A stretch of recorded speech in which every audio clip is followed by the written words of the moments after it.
কোনো ঘুষ বাংলাদেশে চলবে না। একটা সমৃদ্ধির বাংলাদেশ আমরা যেটা স্বপ্ন দেখি, আসলে আমরা সবাই হাতে হাত রেখে কাঁধে কাঁধ মিলিয়ে আমাদের নতুন বাংলাদেশ গড়ে তুলব।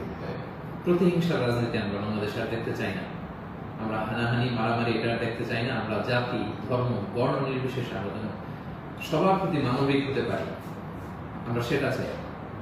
আমরা চাই মেরিটোক্রেসির ভিত্তিতে আমাদের দেশ চলবে। দেশের যতটি চাকরি দেওয়া হবে, পদায়ন হবে, যারা সচিব হবেন, যারা বিসিএস ক্যাডার হবেন, যারা সরকারি আমলা হবেন, প্রতিটা চাকরি যেন মেধার ভিত্তিতে হবে। Meritocracy should be the national policy of Bangladesh, our new Bangladesh, our new independent Bangladesh.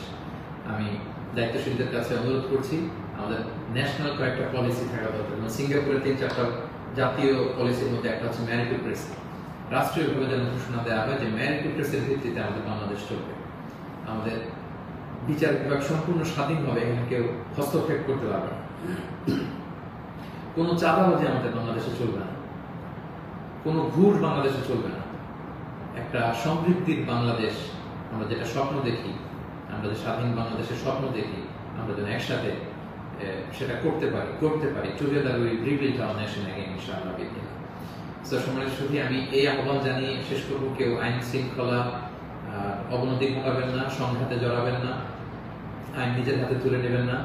সংখ্যালঘু ভাইদের দিকে দৃষ্টি রাখুন, কারণ এইটাকে তারা টার্গেট করে একটা প্রতি বিপ্লব, দেশে একটা ক্যাওটিক সিচুয়েশন তৈরি করবে।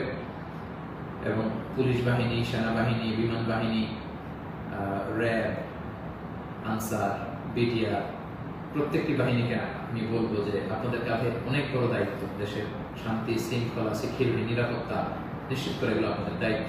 আসুন আমরা সবাই হাতে হাত রেখে কাঁধে কাঁধ মিলিয়ে আমাদের নতুন বাংলাদেশ গড়ে তুলব।